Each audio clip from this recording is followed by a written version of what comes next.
excusez-moi de vous Oui, déranger. bon. Je travaille pour le site déradicalisation.fr et j'aurais souhaité, si c'est possible pour vous, si vous aviez quelques instants à m'accorder pour répondre à quelques questions concernant le Coran. Oui. Ça vous dérange pas ? Non, non, ça va. Très bien. Alors en fait, j'avais quelques questions et en particulier sur l'organisation du Coran, parce que toutes les sourates sont classées par un ordre, on va dire, non pas chronologique, mais par ordre décroissant du nombre de versets. Hein, la sourate de la vache est le premier. La plus grande. Mis à part la toute première sourate, qui est très courte, mais sinon tous les autres sont. Or, Mahomet, lui, il a reçu le Coran dans un ordre chronologique différent. Pourquoi Dieu lui aurait donné donc ces sourates et ces versets dans un ordre bien précis, et en fait, le Coran n'est pas dans l'ordre que lui a donné l'archange Gabriel, quoi, en fait. Oui. C'est un peu technique, mais en gros, si je peux vous orienter vers quelqu'un de mieux calé que moi, mais en gros, le Coran est venu par rapport à des situations. Par exemple, le prophète a été confronté à des situations pratiques où des compagnons qui lui ont posé des questions, des choses comme ça. Donc, il y a des versets qui ont été révélés par rapport à cette situation. Puis il y a d'autres versets qui sont révélés, c'est par rapport à des situations. Après, il y a des versets qui font partie d'une sourate, mais ils sont pas révélés d'un coup. Il y a une dizaine de versets, c'est parce que il y a une situation où le prophète ne pouvait pas répondre, donc le bon Dieu lui dit voilà ce qu'il faut faire. Donc il y a 7-8 versets qui sont révélés. Après une autre situation, il y a d'autres versets qui n'ont pas aucun rapport avec la même sourate, un autre chapitre, et après un autre chapitre.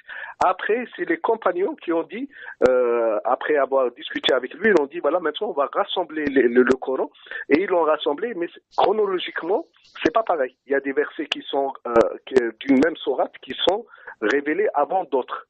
Donc voilà, c'est pas tout d'un coup. C'est pas comme ça, c'est par rapport, c'est plus le Coran, il faut le voir comme étant un guide pratique, pas philosophique ou généraliste. C'est pratique, c'est des situations pratiques, et là les versets viennent pour répondre à des situations pratiques. D'où le fait qu'on a cette chronologie un peu bizarre. Oui. Mais alors donc, si le Coran a été révélé petit à petit en fonction des circonstances et des événements, du jour où Mahomet est mort, les circonstances et les événements, l'histoire a continué. L'histoire des hommes, des pays, la logique aurait voulu qu'il y ait une continuité de versets délivrés et éventuellement corrigés, puisqu'il y a cette notion d'abrogation qui est elle-même dans le Coran, parce qu'à un moment, il y a un verset qui dit que Dieu se propose d'amener des versets meilleurs ou semblables et de faire oublier ceux qui sont moins bons, quoi, en fait. Par exemple, il y a un verset qui dit, par exemple, pour l'interdiction de l'alcool et du vin, c'est pas d'un coup. Au départ, et le verset dit, lorsque vous allez prier, ne soyez pas ivres. Donc, ça veut dire, les compagnons ont compris, on peut être ivre en dehors des heures de prière. Lorsque la prière s'approche, on peut arrêter de boire. Mais après, on peut prendre quelques verres sans être ivre. Et après, il y a un autre verset qui dit que l'alcool est interdit. Donc, le deuxième verset a abrogé le premier qui dit, vous pouvez prier sans être ivre. Donc, il y a des versets qui viennent après pour abroger autres. Voilà. Mais par rapport à votre question, la révélation est finie avec la mort du prophète. Donc, une fois que le prophète est mort, il n'y a plus de révélation. Donc, il y a personne qui peut prétendre recevoir des versets ou du Coran ou de la révélation. C'est fini. Et donc, c'est d'où les faux prophètes qui sont venus, qui ne sont pas reconnus par l'islam. Il y a plein de faux prophètes qui disent, voilà, on a eu une révélation, c'est faux. Le Mahomet, c'est le dernier des prophètes. Et c'est le sceau des prophètes et c'est fini. Il n'y a plus d'autres prophètes après. Donc maintenant, il faut qu'on se débrouille. L'humanité, les musulmans et l'humanité doivent se débrouiller avec ce qu'il y a, c'est-à-dire le Coran. Il ne faut pas attendre une autre révélation. Il faut qu'on utilise notre intelligence et notre savoir pour décoder, comprendre, chercher des explications à la vie pratique dans le texte qui est entre nos mains et il ne faut pas s'attendre à d'autres informations, d'autres révélations après. Mais pourtant, là, pour en revenir à l'abrogation, c'est le verset 106 de la deuxième sourate qui dit chaque fois que nous abrogeons un verset ou que nous le faisons oublier, en fait, par rapport à l'alcool, vous disiez, donc finalement, Dieu n'a pas fait oublier les versets qu'il a abrogés. Ils sont toujours là. Non, ils sont toujours là. Ils sont toujours là. Donc là, il y a une incohérence là, parce qu'il n'a pas fait oublier.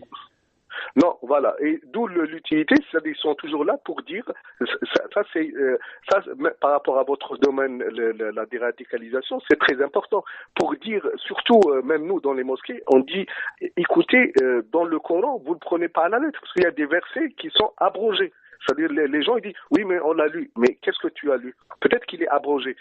Parce que si tout ce qui a été abrogé aurait été supprimé du Coran, là, les gens qui sont bornés, ils disent, ben, je l'ai lu, et maintenant, ce Coran, il n'y a que des textes à appliquer, je l'applique. Mais maintenant, du moment qu'il y a des versets qui ont été abrogés, on lui dit, attention, peut-être tu as lu un verset qui a été abrogé. Il est toujours là, il est abrogé. Oui, donc d'où l'utilité de dire aux gens, attendez, n'appliquez pas tout de suite, demandez référence à des connaisseurs et des théologiens qui vont vous expliquer, peut-être ce verset n'a plus aucun effet maintenant. Donc tous les versets, on va dire violents, ont été abrogés. On peut aller dans ce sens-là, dans le sens que du moment que la révélation est finie, qu'on est en mode de paix, donc les versets à caractère violent et surtout agressif. Par exemple, il y a des versets où lorsqu'on est et ça, c'est toutes les lois, toutes les religions. Une fois qu'on est agressé, on ne peut pas demander à quelqu'un qui est agressé, on dit voilà, accepte qu'on te décapite. Lorsqu'on est agressé, on a le droit de se défendre. Ça, c'est respecté par toutes les révélations. Mais en cas, par exemple, d'aller agresser les gens et semer la peur et la terreur aux autres, dire non, c'est pas bon, ça peut pas marcher. Donc, d'où l'utilité le Coran de dire on ne peut pas les lire tout seul. Il faut qu'il y ait quelqu'un qui vous donne les codes et les clés pour pouvoir le lire. Parce que il y a, comme vous venez de le signaler, il y a des versets qui ont été abrogés et qui sont toujours là. Et si vous ne le savez pas, donc vous allez appliquer des choses qui ne sont pas applicables en notre temps. D'accord, oui. Donc, effectivement, si on considère qu'on abroge tous les versets, on va dire violents, c'est mieux. C'est mieux. Exactement. Maintenant, il reste quand même beaucoup de versets qui même s'ils ne sont pas violents, sont parfois un petit peu incohérents. Est-ce que vous savez, par exemple, combien la nature fait naître d'hommes et de femmes, par exemple, dans le monde, en proportion? Combien d'hommes et de femmes En proportion, non. Quoi. Plus, je pense pareil, à mon avis pareil. Oui, sauf que c'est pareil. Il y a un petit peu plus, voilà. un petit peu plus d'hommes au départ, et il y a un petit peu plus de femmes à l'arrivée, entre guillemets, parce que les femmes ont une espérance de vie un petit peu plus importante, mais grosso modo, il y a le même nombre d'hommes que de femmes. Et comment vous expliquez que Dieu, dans ces conditions, aurait préconisé qu'un musulman puisse épouser jusqu'à 4 femmes qui lui plaisent? Par exemple, l'explication est très simple, dans le sens, c'est pour ça qu'il faut le comprendre, ce verset ou cette recommandation dans son contexte. Si on sort du contexte, on comprend rien. Le contexte, c'est quoi? Le contexte à l'époque, c'est que les gens se mariaient avec 10, 20, 30, 50 femmes.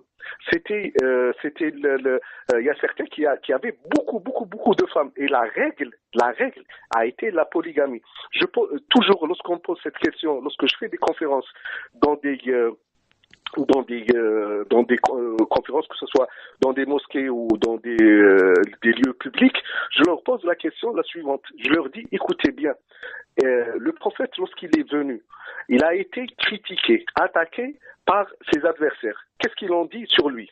J'ai dit, écoutez bien, j'ai dit, ça, vous pouvez aller dans la biographie du prophète, il y a plein de biographies, vous trouvez qu'est-ce qu'on dit sur lui. On dit qu'il est sorcier, on dit qu'il est fou, on dit il cherche le pouvoir, qu'on dit que tout cela c'est faux, il n'y a pas de Coran, il n'y a rien, c'est de la poésie et c'est juste il veut être un roi, il veut être voilà. Donc je dis dans la conférence que le prophète a été attaqué sur plusieurs points, mais j'ai dit écoutez-moi bien, jamais vous trouvez dans la biographie un de ses opposants qui dit on n'acceptera pas de ton message puisque tu es polygame. Personne. Et j'ai dit pourquoi? Parce que c'était la règle. C'était la règle. La règle à l'époque, c'était la polygamie. Le fait d'avoir une seule femme, c'est quelqu'un qui est un peu une exception et qui sera pas accepté par la société à l'époque. Donc j'ai dit le fait que personne ne l'a attaqué sur la polygamie, c'est que la polygamie est une règle. C'est vrai que maintenant la règle a changé. C'est pour ça maintenant les attaques actuellement c'est la polygamie, puisqu'elle n'est plus la règle. Donc il faut comprendre le Coran. Lorsque le Coran est venu, il n'a pas dit « je veux que vous appliquiez la polygamie ». Non, le Coran, qu'est-ce qu'il a dit? Il a dit « je veux que vous limitiez la polygamie au maximum ». Parce qu'avant, c'était 10, 20... Il n'y a pas eu de verset correctif pour ça, parce que dans l'ensemble du Coran, on reste sur le fait de... Non, mais après, lorsqu'il dit 4, il dit voilà, vous prenez 1, 2, 3 ou 4, après il dit le mieux c'est 1, parce que vous ne pouvez pas être juste, parce que la règle c'est d'être juste. C'est difficile d'être juste avec 4 femmes. En partageant nos moyens financiers, que chaque femme ait le même mode de vie que les autres, c'est extrêmement difficile. Et comment vous expliquez qu'en fait, Mahomet, qui devrait être un modèle, surtout au regard des versets du Coran, que lui-même, il a eu entre 10 et 12 épouses. On ne sait pas très bien combien, mais enfin, grosso modo, entre 10 et 12 épouses. Alors que le Coran dit 4 épouses maximum. Exact. Pourquoi? C'est une exception pour lui. C'est une exception pour lui. Et parmi les femmes qu'il a eues, si vous regardez bien, il y a beaucoup de mariages qu'on peut appeler actuellement de mariages diplomatiques. Voilà, arrangés, diplomatiques. Voilà. Pourquoi? Par exemple, il y a avec la fille égyptienne, copte, Mariam, pour rapprocher les coptes, les chrétiens, la population égyptienne avec les nôtres. Des mariages avec des hommes d'État qui étaient autour de lui. Abu Bakr, Omar, Othman, après ce sont les prochains successeurs. Donc il s'est marié avec leur fille pour conforter, pour éviter pour créer une confiance. Donc il y a beaucoup de ce type de mariage avec des tribus aussi pour dire voilà on est voilà. Donc il y a le mariage avec la fille d'Abou Bakr avec Aïcha alors qu'elle avait personne ne sait très bien. Ça c'est une autre polémique. Ouais, c'est une autre polémique. Elle était très très jeune en tout cas. Ouais. Là c'était pas un mariage arrangé, Non. Et là pour répondre à ça, je dirais la même chose par rapport à la polygamie. Je dirais cherchez-moi. Ça j'ai fait plusieurs fois des conférences et je mets au défi mes interlocuteurs. J'ai dit cherchez-moi à l'époque une critique sur le prophète par rapport à l'âge de Aïcha. Aucun. Non, à aucune l'époque, critique. non, mais à l'époque, il n'y avait pas. Pourquoi? Parce que c'était une règle. Oui, mais aujourd'hui, oui. Mais à l'époque, c'est parce que c'est une règle.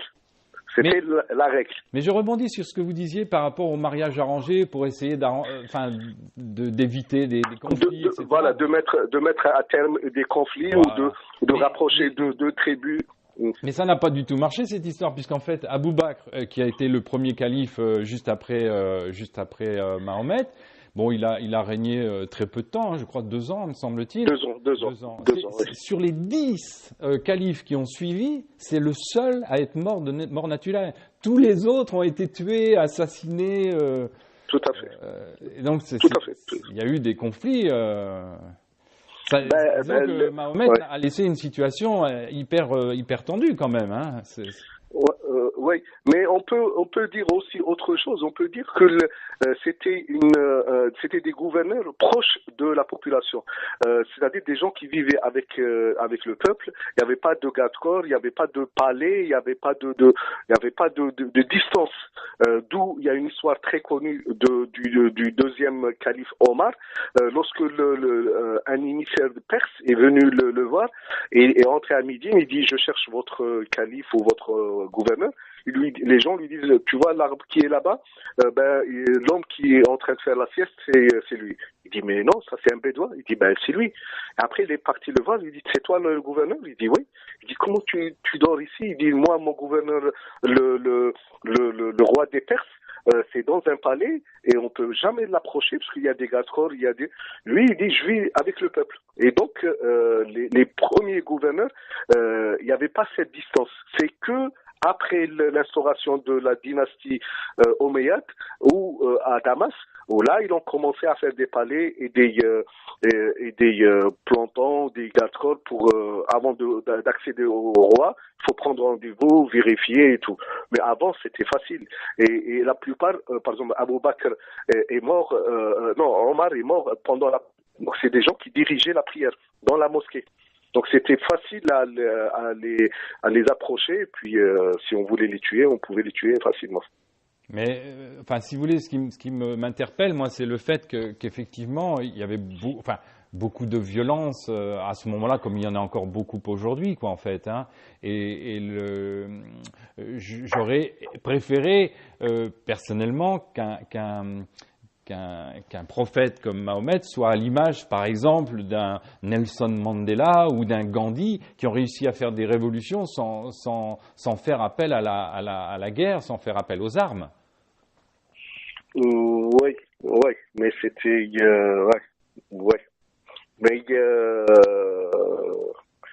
mais à l'époque Nelson Mandela, le Gandhi, je pense qu'il a été assassiné à la fin. Oui, tout à fait. Si je me trompe, oui. Mais l'époque, c'était une époque guerrière. C'était une époque guerrière et des tribus qui passaient leur temps à faire des razzias, des attaques. C'était la règle.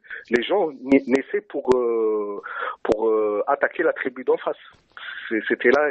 Donc le prophète est venu pour mettre un ordre nouveau. Il fallait passer peut-être par une certaine force, mais à la fin, je pense qu'il y avait une adhésion. À part si on regarde le nombre de batailles et tout, c'est vrai il y avait beaucoup, mais le nombre de morts et tout, il n'y avait pas autant que ça. Il n'y avait pas des massacres ou des génocides ou des trucs comme ça. Ça se finissait très vite les batailles.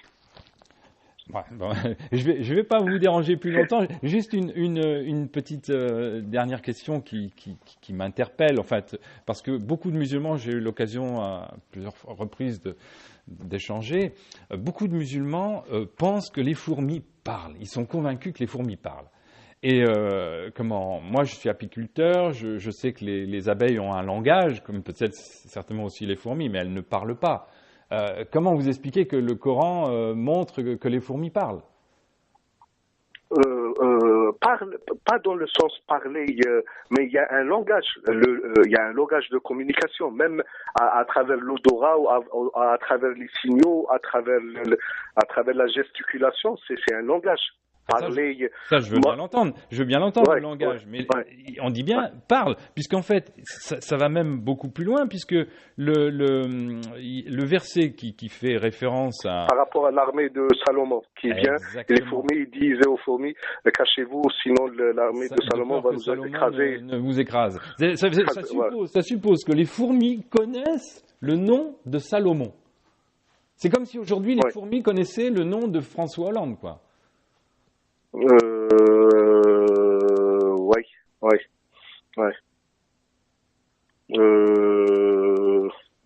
Je sais pas comment expliquer ça. Une autre chose qui m'interpelle aussi, c'est que c'est tout dans la première sourate de la Vache. On dit que dans le 3e verset, ceux qui croient à l'invisible et accomplissent la salat. Bon, ceux qui croient à l'invisible. À l'époque, ce qui était invisible, c'était ça l'est toujours d'ailleurs, c'est toujours invisible aujourd'hui, c'est l'oxygène et les microbes. Les microbes, on ne les voit pas, l'oxygène, on ne le voit pas.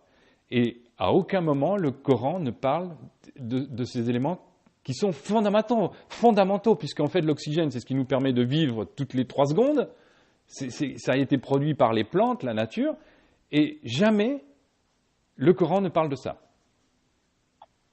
Où est le lien? Parce que ça fait partie des piliers de la foi. Les piliers de la foi, c'est de croire à ce qui est invisible, mais pas nécessairement de le connaître. On peut croire qu'il y a des choses invisibles. Et dans l'invisible, il n'y a pas que les microscopes, les microbes ou l'oxygène, mais l'invisible, il y a tout dans l'invisible. C'est par exemple les djinns, ça fait partie de l'invisible. C'est des êtres vivants qui ont été créés par le Créateur, qui existent avec nous, mais on ne les voit pas. Mais il faut qu'on croie qu'il y a les djinns.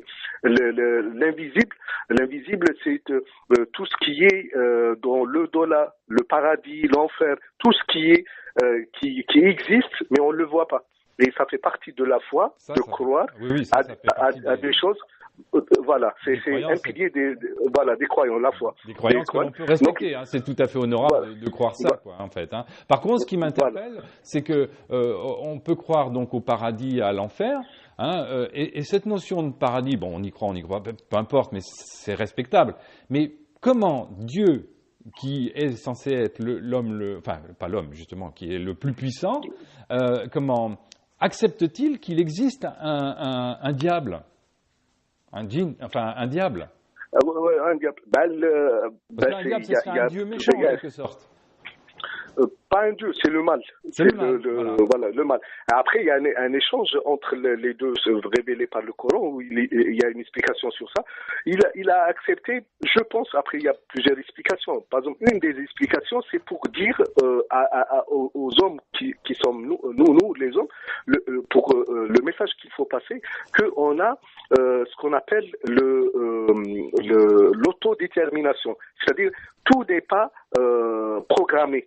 C'est-à-dire, tu peux faire du mal, tu peux faire du bien. Tu es indépendant. La preuve, ce diable-là, Satan, le bon Dieu, il l'a laissé. Il l'a laissé, et Satan, qu'est-ce qu'il a dit? Lorsque le bon Dieu voulait le punir, il lui a dit, laisse-moi jusqu'à la fin des temps. Ne me punis pas maintenant, jusqu'à la fin des temps. Le bon Dieu lui a dit, je te laisse jusqu'à la fin des temps. Et qu'est-ce qu'il a dit, Satan? Ça, c'est dans le Coran. C'est un échange entre lui et le bon Dieu. Et Satan lui a dit, moi, je vais tout faire avant la fin des temps, d'égarer les êtres humains. Puisque l'embrouille qui s'est passé entre lui et le bon Dieu, c'est par rapport aux êtres humains. Parce que Satan était jaloux d'Adam qui a été créé et tout. Donc, qu'est-ce qu'il a dit, Satan? Il a dit, jusqu'à la fin des temps, je vais égarer le maximum d'êtres humains. Les égarer vers du droit chemin. Et donc, c'est la définition du Satan. Le bon Dieu l'a laissé pour égarer. Mais le bon Dieu, qu'est-ce qu'il a dit à Satan? Il a dit, tu ne peux égarer que ceux qui veulent être égarés. C'est-à-dire, nous, on a la possibilité de rester sur le droit chemin, comme on peut écouter Satan et tomber dans les péchés, que ce soit la violence, l'assassinat, le vol, le viol, tout ce qui est interdit en islam. Donc Satan, c'est la démonstration qu'on est libre dans notre bon choix. On peut faire des choses bien, on peut faire des choses pas bien. Oui, je comprends. Ok. Eh bien, écoutez, je vous remercie pour tout ça. Je vois que vous avez beaucoup de connaissances et de maîtrise du sujet. Pas beaucoup, c'est le BABA, je pense. Donc vous êtes le gestionnaire, l'administrateur du site? Voilà, tout à fait. J'anime le site Déradicalisation. Et je me pose énormément de questions sur le Coran. C'est vrai que je suis en train de détailler la première sourate. Il y a énormément de choses qui m'interpellent, quoi. C'est vrai que quand par exemple dans le 7e verset de la sourate de la vache, il dit, le verset dit, Allah a scellé leur cœur et leurs oreilles, et un voile épais leur couvre la vue. Voilà, c'est-à-dire que c'est Allah qui a scellé leur cœur et leurs oreilles. Mais comment on peut à ce moment-là croire si justement c'est Allah qui a scellé le cœur, le cœur et les oreilles et qui a mis un voile sur la vue. Si c'est lui qui l'a fait, comment... Et pas des mécréants, pas des hommes, des mécréants. Des mécréants. Ceux qui... Oui, tout à fait. Alors comment Ouais. Par exemple, le verset juste après, le 9e, là, ils cherchent à tromper Allah et les croyants, mais ils ne trompent qu'eux-mêmes et ils ne se rendent pas compte. Mais comment on peut s'en rendre compte si justement Allah a scellé le cœur et les oreilles et les yeux? Le deuxième, c'est pour les hypocrites. Ça, c'est pour les hypocrites. Les hypocrites qui veulent tromper les musulmans alors qu'en vérité, ils trompent qu'eux-mêmes. Là, c'est tout un débat. C'est tout un débat philosophique qui est sur le débat est le suivant. Est-ce que l'homme est libre libre de ses choix ou non? C'est tout un débat dans l'islam. Tout un débat. Est-ce que l'homme est créé pour être croyant et aller au paradis, ou mécréant et aller à l'enfer, ou non, c'est l'homme qui choisit d'être croyant et entrer au paradis, et lui il choisit d'être... C'est tout un débat. Dans l'islam, c'est tout un débat sur la destinée et le choix de chacun de ses actions. Là, après, ça c'est un débat philosophique j'ai assisté, j'ai lu et tout. Après, il y a des heures et des heures de débat. Mais à la fin, je vous donne le résumé. À la fin, et c'est le suivant. Écoutez bien, je vais vous résumer. La fin, c'est comme tel. C'est que le bon Dieu, par sa science immense et son savoir sans limite, il peut savoir la personne avant sa naissance s'il va à l'enfer ou au paradis. Il le sait par sa connaissance.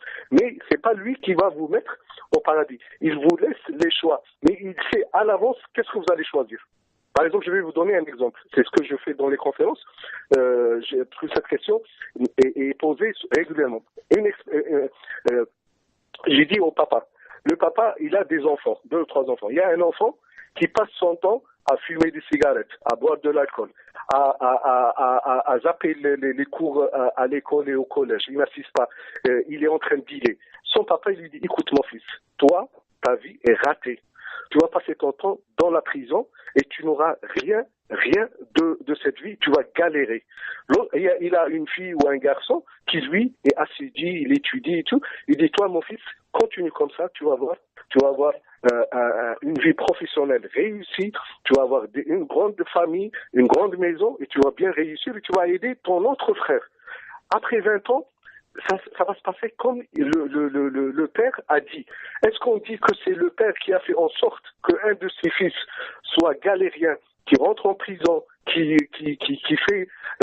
passe son temps à galérer et l'autre il réussit? Non, c'est par sa science, ce papa a vu que cet enfant-là va réussir puisqu'il a les conditions de réussite et l'autre est en train de faire que des bêtises. Le bon Dieu est 1000 fois ou 1 million de fois plus puissant en connaissance, donc il peut savoir à les gens, il dit voilà, celui-là, il est perdu. Il est perdu, tu ne pourras rien contre lui. Mais rien ne t'empêche à essayer. Mais le bon Dieu, il sait. Voilà le résumé, mais le débat est un débat immense, surtout entre philosophes et théologiens, sur la destinée et est-ce qu'on est libre de notre choix ou on n'est pas libre. Comment ça se fait que le bon Dieu, il dit, avant votre naissance, il a été écrit tout ce que vous faites, de bien et de mal, dans un registre pour tout homme. C'est écrit tout ce que vous faites, de bien et de mal, et où vous serez au paradis ou à l'enfer. Donc tu dis tout ce qui a été écrit, pourquoi je vais me casser la tête, moi, à essayer de faire du bien ou à essayer d'éviter du mal? Parce que tout a été écrit. Oui, tout a été écrit parce que le bon Dieu, il sait par sa connaissance. Mais toi, tu sais pas. Donc toi, tu dois tâtonner, tu dois essayer, tu dois voir comment tu peux te débrouiller. Mais le bon Dieu, il sait qu'à la fin, qu'est-ce que tu vas faire? Oui, mais c'est tout un débat. Vous parlez du bien et du mal, mais une chose qui m'interpelle aussi, qui est contradictoire, c'est que dans le verset 78, sourate 4, qui dit « Tout est d'Allah ». Tout est d'Allah. Hein, bon, donc, c'est vrai. Ouais. Et juste le verset suivant, 79, dit « Tout bien qui t'atteint vient d'Allah, le bien vient d'Allah, et tout le mal qui t'atteint vient de toi-même. » De toi, ouais, c'est ça. Mais alors, donc la grippe, les cancers, toutes les maladies. Les maladies, je suis pas responsable. C'est d'ailleurs transmis par d'autres. En quoi je suis responsable de ces maux-là? Peut-être responsable dans le sens où on pouvait l'éviter. C'est la grippe, ça s'attrape. C'est si on mettait, je dis n'importe quoi, des masques ou on faisait un vaccin, on évitait certaines pratiques. Alors, par admettons exemple, pour le s'approcher cancer, voilà. Enfin, pour la grippe, mais il y a beaucoup de maux dans la vie dont on n'est pas responsable, quoi. Ouais, par exemple la vieillesse, ouais, ou d'autres choses, ouais. Par exemple, mais comme le bon Dieu est bon, du bon Dieu, il n'y a pas les choses mal ne viennent pas du bon Dieu, parce que lui, il donne que du bien. S'il y a quelque chose qui est mal qui vous arrive, c'est que vous avez dû faire quelque chose qui n'est pas bien. Vous avez dû faire quelque chose qui n'est pas bien. Et aussi, peut-être, ce qui est bien, par exemple, dans la religion musulmane, c'est une religion, à la civilisation musulmane, il y avait beaucoup de scientifiques, de chercheurs, de médecins, chirurgiens et tout, parce qu'ils savaient que tout ce qui est négatif, mal, c'est pas une volonté ou c'est le bon Dieu, c'est que c'est par nos péchés, par nos actions. Donc les musulmans disaient, on va essayer de trouver la solution. D'où les découvertes sur la chirurgie, sur la science et tout, parce que les musulmans disent, puisque c'est nous, donc on va trouver la solution. Et ils ont trouvé la solution à plusieurs maladies, plusieurs fléaux à l'époque. Bien sûr. Oui. Ok, écoutez, je ne vais pas vous déranger plus longtemps parce que là, on pourrait parler, je crois, des heures comme ça. Ok, voilà. Je vous remercie. Ça serait,